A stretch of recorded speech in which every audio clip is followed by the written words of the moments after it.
Hello students. आज हम discuss करने जा रहे हैं फर्स्ट ईयर न्यू बुक का चैप्टर नंबर 3। नया चैप्टर का आगाज करेंगे। आज के चैप्टर में देखेंगे सर्कुलर मोशन और रोटेशनल मोशन में डिफरेंस क्या है।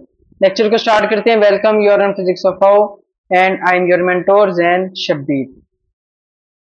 लेक्चर हमारे पास चैप्टर है चैप्टर नंबर 3। चैप्टर नंबर 2 को हमने डिस्कस कर लिया, उसकी हर चीज को हमने एक्सरसाइज भी और टॉपिक्स को भी देख लिया। आज है चैप्टर नंबर 3 और चैप्टर नंबर 3 का नाम है सर्कुलर एंड रोटेशनल मोशन। देखो, सर्कुलर मोशन क्या आती है, रोटेशनल मोशन क्या आती है, इन दोनों में डिफरेंस देखते हैं। सर्कुलर मोशन की डेफिनेशन क्या है? सबसे पहले ट्रांसलेशनल मोशन या translatory motion of a body in a circular path. यहां पे सबसे पहले देखो ट्रांसलेशनल मोशन क्या आती है। देखो, ट्रांसलेशनल मोशन का मतलब है, सिंपली यहां पे मैं लिखूं तो नॉन रोटेशनल मोशन। कैसी मोशन? नॉन रोटेशनल मोशन को मैं ट्रांसलेटरी मोशन बोलता हूं। फॉर एग्जाम्पल, अगर ये मेरे पास एक बॉल है, ये आगे की तरफ मूव कर रही है, इस तरीके से मूव कर रही है कि ये रोटेट करते हुए नहीं मूव कर रही बल्कि स्लाइड करते हुए मूव कर रही है। बॉल है मेरे पास, वो स्लाइड करते हुए आगे की तरफ मूव कर रही है, तो ये मेरे पास ट्रांसलेटरी मोशन होगी। अब इसमें रोटेशन तो नहीं हो रही, तो ये मेरे पास कौन सी एग्जांपल होगी? Translatory motion. अगर लेट्स सपोज ये बॉल रोटेट करते हुए आगे जा रही होती तो ये मेरे पास प्योरली ट्रांसलेटरी मोशन की एग्जांपल नहीं होनी थी। अगर वही अगेन, अगर ये बॉल मेरे पास स्लाइड करते हुए आगे जा रही है, सिंपली ऐसे आगे की तरफ मूव कर रही स्लाइड करते हुए, तो ये मेरे पास एग्जांपल होगी ट्रांसलेटरी मोशन। और ऐसी बहुत सी मोशन होती है। फॉर एग्जांपल, अगर एक एरोप्लेन हवा में मूव कर रहा है, तो एरोप्लेन तो बिल्कुल स्ट्रेट मूव कर रहा है, वो रोटेट करते हुए तो नहीं आगे जा रहा, वो ट्रांसलेटरी मोशन की एग्जाम्पल होगी। सिमिलरली जो कार की अपर बॉडी है वो स्ट्रेट हॉरिजॉन्टल जो सी वो मूव कर रही होती है, तो वो भी मेरे पास एग्जाम्पल होगी ट्रांसलेटरी मोशन की। ट्रेन मूव कर रही है तो वो भी मेरे पास एग्जांपल होती है ट्रांसलेटरी मोशन या simply non rotational motion. Circular motion, एक तो पहली बात है ट्रांसलेशनल मोशन होती है of a body in a circular path. अगर कोई बॉडी सर्कुलर पाथ में मूव कर रही है तो वो मेरे पास एग्जांपल होगी या केस होगा सर्कुलर मोशन का। For example a stone tied to a string and swung in a circle. अगर मैं एक रस्सी के साथ, एक धागे के साथ स्टोन को बांध दूं और उसे सर्कुलर पाथ में मूव कराऊं, स्वंग कराऊं सर्कुलर पाथ में, तो वो मेरे पास एग्जांपल होगी सर्कुलर मोशन की। ये मेरे पास स्टोन है, इसे मैंने धागे के साथ, रस्सी के साथ बांध दिया और अब इसे मैं मूव करा रहा हूँ सर्कुलर मोशन में, तो अब जो स्टोन है वो तो without any rotation circular path में मूव करेगा, तो ये मेरे पास एग्जांपल होगी सर्कुलर मोशन की। इसके अलावा सबसे बेहतरीन एग्जांपल फॉर बेस्ट अंडरस्टैंडिंग वो है motion of Paris wheel. Paris wheel या पेरिस व्हील, जो भी तुम लोगों ने नाम इससे पहले स्टडी किए। बहरहाल मोशन ऑफ पेरिस व्हील ये मेरे पास एग्जांपल है सर्कुलर मोशन की। फॉर एग्जांपल, पेरिस व्हील में होता क्या, तुम लोगों ने देखी है डोली, डोली में हम झूले लेते होते थे। बहरहाल पेरिस व्हील में होता क्या, ये कैबिन लगे हैं, 4 कैबिन लगे हैं और ये मेरे पास एक व्हील है। अब ये क्या करते हैं, ये व्हील रोटेट करते हैं, इसके साथ ही कैबिन भी रोटेट करते हैं। लेकिन इस यहाँ पे जो कैबिन की पोजीशन है, कैबिन ऊपर जाते जाते, मतलब लेट्स सपोज अभी कैबिन यहाँ पे है, ऐसे पड़ा हुआ है, तो कैबिन ऊपर जाते जाते ऐसे रोटेट नहीं करेगा बल्कि कैबिन की पोजीशन सेम ही रहेगी। कैबिन यहाँ पे भी सेम रहेगा। अगर ये ऐसे जाता है और रोटेट कर जाए तो बच्चे तो नीचे गिर जाए, मतलब जैसे जैसे ये ऊपर जाएगा ये रोटेट नहीं करेगा, इसकी पोजीशन ऐसे ही लैंड रहेगी।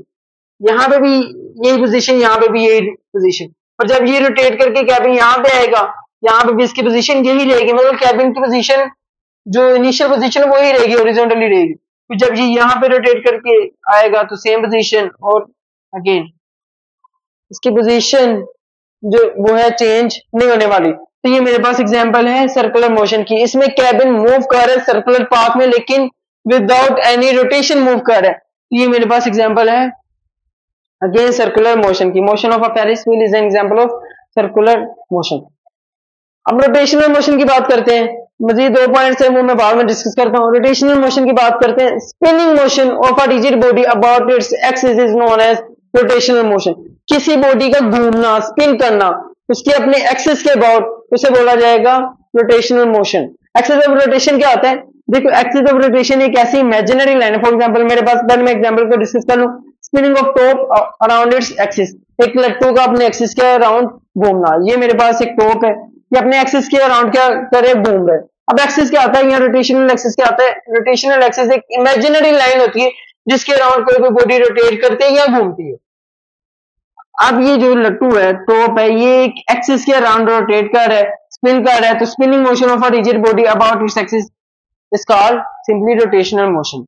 इसके अलावा rotation of a door around the fixed hinges, एक डोर की रोटेशन हिंजेस के अराउंड, वो भी मेरे पास एग्जांपल है रोटेशनल मोशन की। फॉर एग्जांपल ये मेरे पास डोर है, यहाँ पे इसके लगे होते हैं हिंजेस।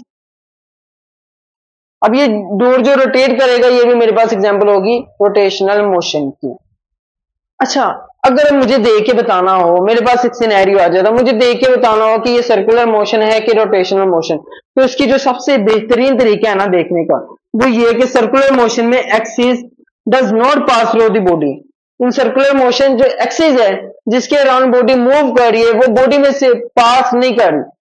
फॉर एग्जाम्पल ये मेरे पास स्टोन है, ये सर्कुलर पाथ में मूव कर रहा है, जिस एक्सिस के अराउंड, जिस लाइन के अराउंड ये मूव कर रही है, ये लाइन है इमेजिनरी, ये यहाँ पे सेंटर से पास कर रही है। अब ये जो एक्सिस है ये बॉडी में से पास नहीं कर रहा, स्टोन में से पास नहीं कर रहा, मतलब सर्कुलर मोशन में जो एक्सिस है वो आउटसाइड द बॉडी होती है, आउटसाइड द बॉडी होती है। जबकि बात करूं मैं रोटेशनल मोशन की, तो axis of rotation passes through the body, जिस एक्सिस के अराउंड बॉडी रोटेट कर रही है वो उस बॉडी में से ही पास कर रहा है। फॉर एग्जाम्पल ये लट्टू है, तो जिस लाइन के अराउंड ये बॉडी, ये लट्टू जो है वो मूव कर रहा है, रोटेट कर रहा है, वो इस बॉडी में से ही पास कर रहा है। तो ये जो एक्सिस है ये इनफैक्ट टॉप में से पास कर रहा है, तो ये एक्सिस ऑफ रोटेशन जो है वो बॉडी में से पास करता है रोटेशनल मोशन। सेम एसिस डोर ये एक्सिस ऑफ रोटेशन है, तो बिल्कुल एज से डोर से पास कर रहा है, हिंजेस में से पास कर रहा है, तो ये भी मेरे पास रोटेशनल मोशन है।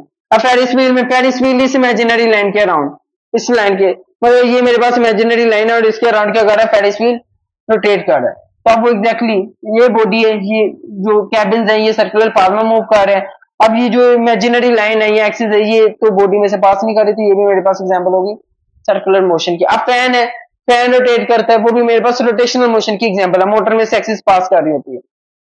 इसके अलावा एक बेहतरीन एग्जांपल जो अर्थ है, अर्थ सन के अराउंड सर्कुलर पाथ में मूव करती है और अपने एक्सिस के अराउंड भी मूव करती है। तो ये जो अर्थ का अपने एक्सिस के अराउंड मूव करना होगा, ये होगा मेरे पास रोटेशनल मोशन, और जो सन के इर्द गिर्द चक्कर लगाना होगा, ये मेरे पास होगा सर्कुलर या एलिप्टिकल मोशन, सर्कुलर मोशन।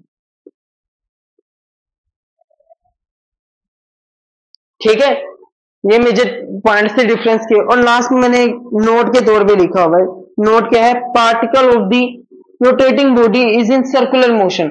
अगर कोई बॉडी रोटेट कर रही है ना, तो उसके जो पार्टिकल्स होंगे वो सर्कुलर मोशन में होंगे। फॉर एग्जांपल ये मेरे पास है डोर, डोर क्या है, रोटेशनल मोशन में, अपने एक्सिस के अबाउट जो से वो रोटेट कर रही है। अगर मैं डोर का कोई एक पार्टिकल कंसीडर करता हूं, अब डोर रोटेट कर रहा है ऐसे, इसका पार्टिकल भी कैसे मूव करेगा, किस पाथ में मूव करेगा, इसी पाथ में मूव करेगा। अब ये जो पार्टिकल है, अब ये जो पार्टिकल ये किस एक्सिस के अबाउट मूव कर रहा है, इस एक्सिस के अबाउट, और ये जो एक्सिस है ये इस पार्टिकल में से तो नहीं पास कर रहा, बल्कि ये जो एक्सिस है ये आउटसाइड द पार्टिकल है। तो ये जो पार्टिकल की मोशन होगी ये सर्कुलर मोशन होगी, यहाँ पे जितने भी पार्टिकल्स होंगे वो सारे के सारे सर्कुलर पाथ में मूव कर रहे होंगे अबाउट द एक्सिस, और वो एक्सिस आउटसाइड द बॉडी लाई कर रही है। तो ये मेरे पास इस केस में क्या होगा, particle of the rotating body, जो भी रोटेटिंग बॉडी होगी उसके जो पार्टिकल होंगे वो सर्कुलर मोशन में होंगे ऑलवेज। तो आपके केस में भी ऐसे, इसका कोई पार्टिकल कंसीडर कर लो, तो जिस एक्सिस के अबाउट मूव कर रहा है वो तो एक्सिस पार्टिकल में से तो नहीं पास कर रहा, तो अगर पार्टिकल में से नहीं पास कर रहा तो ये मेरे पास सर्कुलर मोशन की केस होता है, axis does not pass through the body.